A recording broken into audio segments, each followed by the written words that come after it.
Hello guys, welcome to my YouTube channel Geography Guru. Today we are here to discuss about the class 10th worksheet number 20.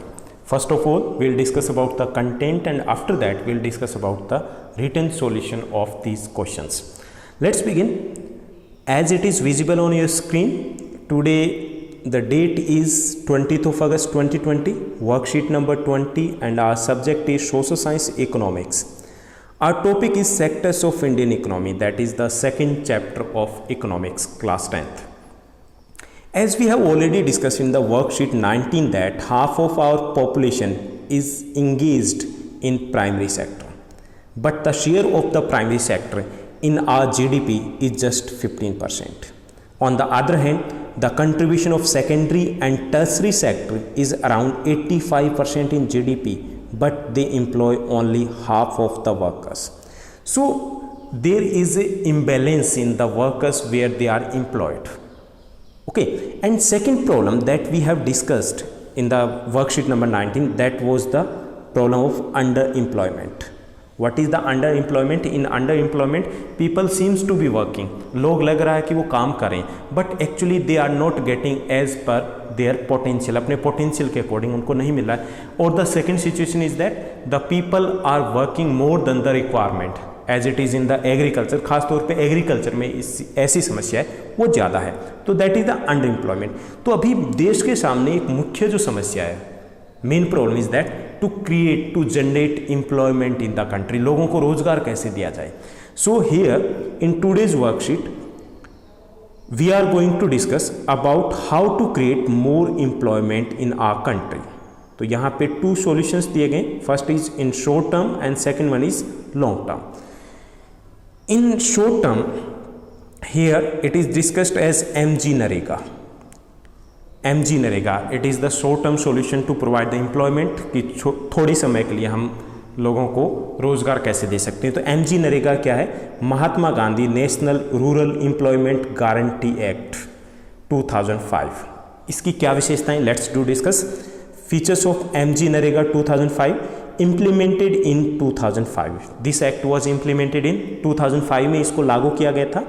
And under this act 100 days of guaranteed employment is provided to rural household. Rural deserving household है, उनको 100 दिन का काम दिया जाता है. कब? एक वर्ष में. Unemployment allowances in case of employment is not provided. अगर if the government fails to provide the employment of 100 days then government bound to provide unemployment allowances, यानी कि बेरोजगारी भत्ता देना पड़ेगा सरकार को. Okay. employment at the village or at nearby village, and in this under this program employment is provided in the surrounding areas, यानी आसपास के इलाके, वहीं पर ये 100 दिन का काम दिया जाता है. 1/3 employment is reserved for women. 1/3 employment है वो women के लिए reserved है. and the main objective of this MG NREGA 2005 is to reduce the poverty and to reduce unemployment, यानी बेरोजगारी और गरीबी को कम करना इसका मुख्य उद्देश्य है. तो that is the short term solution for the unemployment के लिए शॉर्ट टर्म सॉल्यूशन है. Here are the long term solutions. कुछ लॉन्ग टर्म सॉल्यूशंस दिए गए कि कैसे हम लंबे समय में बेरोजगारी की समस्या को कम कर सकते हैं. First one is by providing agriculture facilities. By providing agricultural facilities, it means that in India 50% people are engaged in agriculture, but the condition of the agriculture is too pathetic. So by improving the agriculture को अगर हम improve करते हैं, we can generate more employment in agriculture itself. वहीं पर काफ़ी सारे लोगों को रोजगार मिल जाएगा. Second, cheap agricultural credits. Cheap agriculture loans should be given to the farmer so that they can improve their lands, so they can reform their lands, so that they can improve their agriculture conditions है उसको वो improve कर पाएँ, सुधार कर पाएँ. इससे भी काफ़ी सारे लोगों को रोज़गार मिलेगा. थर्ड लॉन्ग टर्म सॉल्यूशन है, that is the setting up industries in semi rural areas. In semi rural areas if we set up the industries, अगर हम उद्योग लगाएं ग्रामीण इलाकों में, सेमी रूरल एरिया कस्बे की तरह इलाके हैं वहाँ पर, सो क्या होगा उससे? Many more people will get the work in those industries. काफ़ी सारे लोग हैं, उनको वहाँ पर काम मिलेगा. कहाँ से आएंगे वो लोग? From agriculture to secondary sector. तो एग्रीकल्चर से प्रेशर है हम कम कर पाएंगे. Fourth solution is there by opening more schools and colleges.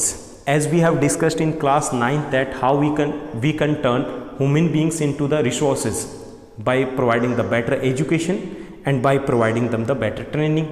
तो यहाँ पर एजुकेशन और ट्रेनिंग देने के लिए ज़रूरी है कि हम स्कूल और कॉलेज सेटअप करें, लोगों को काम धंधा भी मिलेगा, साथ में हम क्वालिटी जो रिसोर्स है वो क्रिएट कर पाएंगे. Fifth solution is that by opening more hospitals, as we have discussed earlier to that how we can turn people as a resource. हम रिसोर्स कैसे बनते हैं? 3 बेस होते हैं हमारे, एजुकेशन, ट्रेनिंग एंड हेल्थ. तो जितनी बेटर हेल्थ होगी उतना ही रोज़गार है वो ज़्यादा बेटर हम जनरेट कर पाएंगे. न केवल हेल्थ सेक्टर में रोज़गार मिलेगा बल्कि लोग भी स्वस्थ होंगे तो बेटर वर्क कर पाएंगे. तो ये लॉन्ग टर्म और शॉर्ट टर्म कुछ सॉल्यूशन हमने डिस्कस किए. Let's do discuss about the questions. यहाँ पे क्वेश्चंस आपके दिए गए हैं, उनके आंसर्स हैं वो रिटन फॉर्मेट में अवेलेबल हैं. Here is the first question. Explain the features of MG NREGA 2005. Mahatma Gandhi National Rural Employment Guarantee Act was implemented in 2005. Under this act, 100 days of guaranteed work is provided to all eligible households. 100 दिन का काम दिया जाता है इसके under में. And if 100 days employment is not provided by government fails to provide 100 days employment, then unemployment allowances has been given. तब बेरोजगारी भत्ता दिया जाएगा. Under MG NREGA 33% employment is reserved for women, and main objective of MG NREGA is to reduce poverty and to provide employment. तो इसका मुख्य उद्देश्य क्या? गरीबी को कम करना and to reduce the unemployment, to बेरोजगारी को कम करना. तो ये हमारा पहला क्वेश्चन था. Let's do discuss second question. क्या कहता है? Second question is that how can we create more jobs in long term. अभी हमने डिस्कस किया था लॉन्ग टर्म में हमें जॉब कैसे क्रिएट करें और ज़्यादा. First, by providing agriculture facilities. In this way we can improve the condition of the agriculture and more people can be employed in agriculture. में ज़्यादा लोगों को काम मिल पाएगा. Second, by giving cheap agriculture credits. ज़्यादा अगर हम सस्ते लोन दें किसानों को so that they can reforms their agriculture land को सुधार कर पाएंगे and then we can generate more employment in agriculture. वहाँ पर भी ज़्यादा लोगों को काम धंधा मिल पाएगा. By setting up industries in semi rural areas में इंडस्ट्री सेटअप करेंगे तो क्या होगा? More people from agriculture can be shifted to secondary activities में हम शिफ्ट कर पाएंगे और इससे भी रोज़गार मिल पाएगा स्पेशली रूरल एरिया में. Third, diversification of agriculture. Diversification agriculture है, ये 5th पॉइंट है. यानी एग्रीकल्चर में हमें क्या करना है? डाइवर्सिफाई करना है. We need not to follow just the traditional crop को ही फॉलो नहीं करना है, हम कुछ नया ट्राई करें. कौन सी फसल ग्रो करें? Which are in huge demand in international market में, जिनकी डिमांड ज़्यादा. In this way to we can create more employment in agriculture sector में, ज़्यादा एम्प्लॉयमेंट क्रिएट कर पाएंगे. यहाँ पे 4th रह गया था by opening more schools and college. These are the base to convert the people into the resource. हम रिसोर्स तब जब बन पाएंगे जब अच्छी शिक्षा होगी, अच्छी ट्रेनिंग होगी, हम खुद का काम धंधा बिजनेस कर पाएंगे. 6th, promotion of local industries. Government should try to promote the local industries. Cottage scale industries. Cottage scale industries क्या होती है? छोटा मोटा काम धंधा घर पे ही हम कर सकते हैं, बहुत आसान है, कम अमाउंट चाहिए. इससे भी लोग जॉब की तरफ नहीं भागेंगे बल्कि खुद जॉब क्रिएट करेंगे. तो ये भी एक अच्छा तरीका है. 7th way is that improvement in education health. We try to implement in the education health को इम्प्रूव करने की कोशिश करनी चाहिए. We have the education. हम एजुकेशन तो अभी प्राप्त करें लेकिन कैसी है वो? Quantity education. हम 12th करें, हम ग्रेजुएशन करें, लेकिन क्या हमें कुछ काम धंधा आता है? नहीं. क्वालिटी एजुकेशन नहीं है. So we need to provide the quality education and better health facilities. इससे भी रोजगार जनरेट होगा.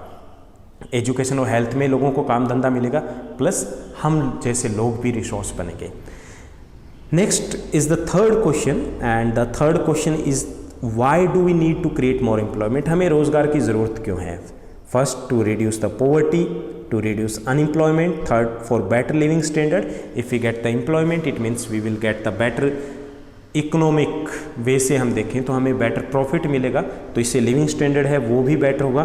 For better economic development to, that if we have the job, अगर हमारे पास जॉब होगी तो क्या होगा? If we will have the job it means that we can contribute in the development of the society and country, देश का विकास भी होगा, हम देश में ही तो हैं। और फिफ्थ है proper utilization of human resources, we are the resources. If we are not providing the employment, नहीं दे रहे हैं तो हम क्या है, रिसोर्सेज बेकार जा रहे हैं। If we are able to provide the employment to people, तो इसका मतलब ये हुआ कि we are utilizing the resources in right way, हम राइट वे में रिसोर्सेज को यूटिलाइज करें। तो इसके लिए हमें क्या चाहिए, हमें चाहिए एम्प्लॉयमेंट, रोजगार। Fourth question, suggest some ways to create more employment, जो सेकंड का सिमिलर ही है, सेम ही है, कुछ भी अलग नहीं है, डिफरेंट नहीं है। Here suggest some ways to create more employment. First one is that if more dams are built, canal water is provided to all the small farmers. That अगर हम ज़्यादा डैम्स बिल्ड करेंगे तो more water for irrigation can be provided to the small farmers, को हम ज़्यादा पानी दे पाएंगे। And a lot of employment can be generated in agriculture sector, because at present now 50% of our land is non irrigated land, जो बारिश के भरोसे बैठे होते हैं, जिनकी वर्ष में एक फसलें मुश्किल से होती है। तो जब हम पानी देंगे सिंचाई करके, यानी कि डैम्स और कैनाल कंस्ट्रक्ट करेंगे, तो वहाँ पर ज़्यादा लोगों को काम धंधा मिलेगा। Second, providing cheap credit facilities and crop insurance can result in more employment. If we provide the cheap credit to the farmers, they can use that money in land reforms and they can improve the condition of the agriculture too, and that will generate more employment in agriculture itself, वहाँ पर और लोगों को काम मिलेगा। फिर more money should be spent in transport and storage, because then people more can be employed. We need to improve our transport and storage system. In this way we can increase the income of the farmers की income को हम बढ़ा पाएंगे। And more employment will be generated in transport और storage में लोगों को काम धंधा मिलेगा। एग्रीकल्चर सेक्टर है, वहाँ पर भी इनकम बढ़ेगी। Fourth way, the government and banks can provide loan at cheap rates to improve irrigational facilities. We need to focus on irrigational facilities. It can generate near about, अभी 50% लोग लगे हुए, अगर इतने ही लोग और भी लग जाएं तो भी इनफ रहेगा, यानी कि तो भी वहाँ पर इतना स्पेस रहेगा कि लोग काम धंधा कर पाए। अभी जो प्रॉब्लम ये है कि हमारी एग्रीकल्चर लैंड है वो बारिश के भरोसे हैं। So government and bank should provide the cheap loans to improve the irrigational facilities in agriculture sector. Fifth जो वे है, टेक्निकल ट्रेनिंग। हमने जैसे पहले डिस्कस किया कि हम 12th और ग्रेजुएशन कर लेते हैं, पोस्ट ग्रेजुएशन कर लेते हैं, काम धंधा नहीं आता।